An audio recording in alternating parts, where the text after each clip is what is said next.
Match number 30 in the Cricket World Cup sees two teams that are desperately fighting to just stay alive in the tournament. Chances for Pakistan are still a little brighter than that for South Africa, but they both know that any points dropped now could spell disaster in this tournament. It's not been a happy tournament for South Africa, so let's get chatting on Faf du Plessis' team first up. Albie Morkel's with me. Albie, South Africa have never lost 5 games in a World Cup since they rejoined after readmission in 1992. It's not been a happy one, but this is the first game at Lord's. Let's look at your playing 11 and see if there are any changes that you'd like to make. And you have brought in Buren Hendricks for Lungi Ngidi. I'm trying to wonder what occasioned that. Your thoughts?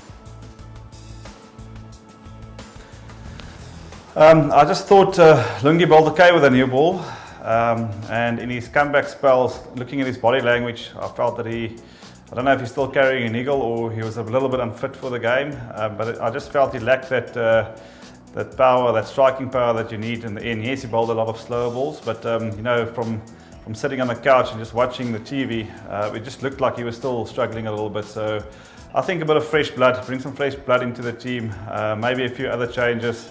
But South Africa need to do something. You can't keep doing the same thing and expect different results. So I think from a team point of view, they maybe 1 or 2 changes and see if they can't get something wrong. Like you said, it's been a poor World Cup for them. It's been a failed campaign really for them to qualify. I looked at the permutations this morning. It's almost impossible. And so that the camp will know that, and I'm sure the morale will be pretty low in the camp. Yeah, I mean, they'll have to win everything and hope a lot of other things go their way too. But if we are to just speak on the things that have gone wrong, the batting has to some degree let South Africa down as well. There are issues with the bowling, but in spite of having more or less a full strength batting unit, they still seem to be struggling. You said there was a bit of lack of intent in that last game. We're going to look at the numbers too for South Africa's top 7, and they don't. That's the worst batting strike rate that we've seen. Now it was arguably a little more challenging against New Zealand at Edgbaston. First game at Lord's here. What do you see that South Africa need to do as a batting unit to just break the shackles? Yeah, it's tough to say. I think I made a comment before the tournament to say that the batting unit has struggled. Leading up to this tournament for the last year, they were unsettled unit. They never settled on a top 6 or a top 5. Even just the tournament before the World Cup, they were still not sure who's going to open, who's going to bat 3, who's going to bat 4. So I think it's an unsettled unit, and to take something like that into a World Cup, and if things like now don't go according to plan, the wheels will come off. So I think it was something leading up to the World Cup. There was a chance that it could spike and do well, but it went the other way, and we can see the results of that. The guys are low in confidence. If you don't know better, because I still believe that's our best team that's at the World Cup. But if you don't know better, and you compare our top 6 to the other teams who's doing well, even the skill level looks like it's sort of fallen behind, and that's a bit of a worry for me. Right, now there are issues that are affecting the batting, but there's also a lack of form that's plaguing the bowling of their strike bowler. Kagiso Rabada, in spite of the quality bowler that he is in all formats, has found hard work of this World Cup, and we're just looking at his numbers, Albie, an average of 55 against right-hand batsmen, of which Pakistan will have quite a few once the opening pair is done with. They need their big players to step up now. They're still not technically out of it. At least they can spoil more parties. Pakistan are a team that have their own issues that are hurting. You need Rabada, you need Faf to step up. Is this going to come down to South Africa's big players if they put their hand up? 100%. I think I've been calling for that for the whole tournament. You can't look around and have sort of excuses that there's too many young guys in the team. The senior guys, and there's enough of them, need to stand up and be counted for. I think Rassie, he's a young player and he's leading the batting averages by a country mile. The guys who's been there for a while need to stand up, need to look themselves in the mirror, and the next few games, whatever they play for, whether it's for pride, and you can use all those nice cliches, they have to step up and just leave a mark at the World Cup. Otherwise, it's going to be, it's already one of the worst ever, but it's going to be the worst ever. All right, let's see if South Africa can avoid that. They are staring at possibly their worst ever World Cup, but maybe things could turn around when they play Pakistan at Lord's on Sunday. Albie Morkel, thank you very much for your thoughts. Right, let's move on from South Africa and now focus on Pakistan's tactics and what they need to do to pick themselves up. They've had a week after that defeat to India at Old Trafford. Misbah-ul-Haq had plenty to say after that defeat. And Misbah, good to have you back with us. Let's just have a look at the possible playing 11 that you would pick, an ideal 11 that you'd pick.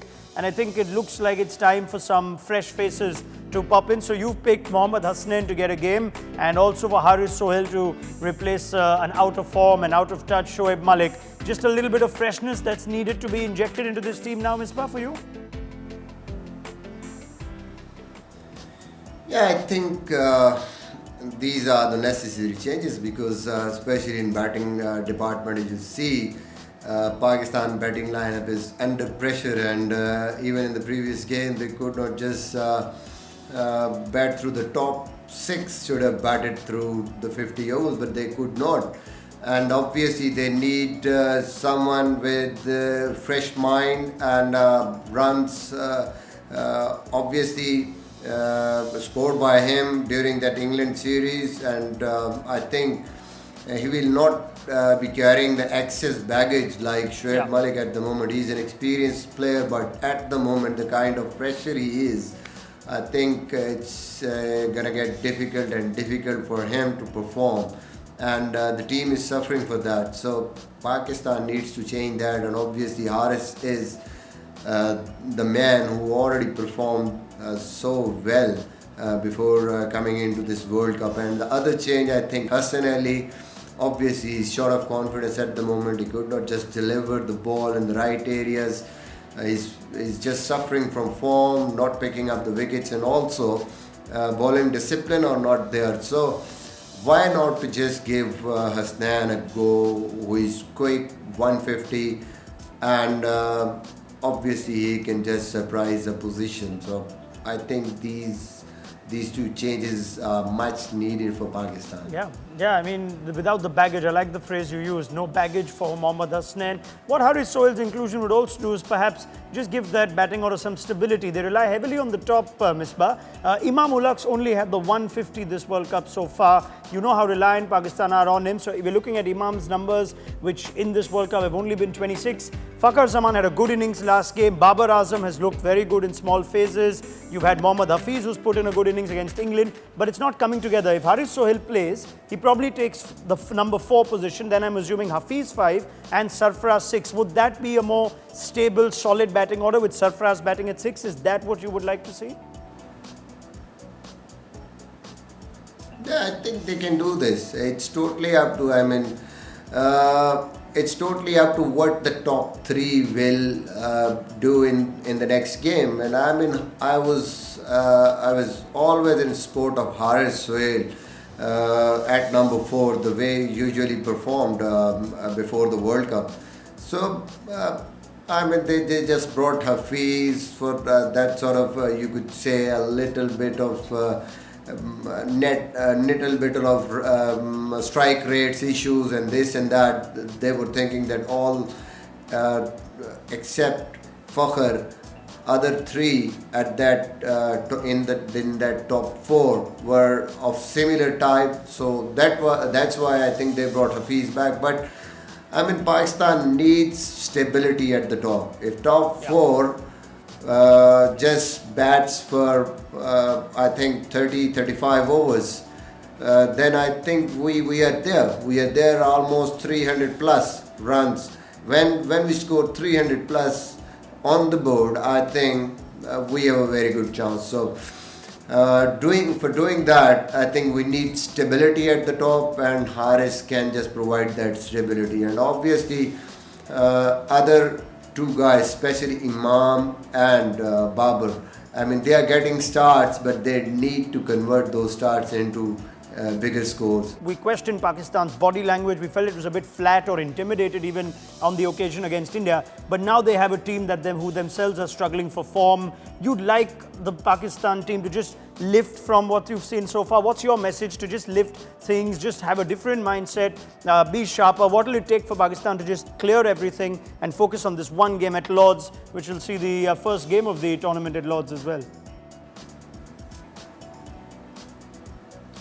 Yeah, it's very much needed for Pakistan. I mean, we've been talking throughout this World Cup, even again game against England. We were talking that we need one game, one perfect game where we can win it and just get our confidence back. But then we just let it go against Australia. And then we lost against India, and we were totally not there. I mean, body language was down, the way we fielded, the way we bowled, and the way we batted. I mean, there wasn't any intent at that stage. So it looked like that we were under pressure and we could not execute our plans. We were never in a position to win that game. Thanks, Misbah-ul-Haq. Like you said, no other option. They have to produce their A game. They have to try and beat South Africa. And that is the only fixture on Sunday in the Cricket World Cup. Pakistan v South Africa at Lord's. Don't forget to like, share, subscribe and leave your comments in the comment section below. Click on the bell icon for notifications.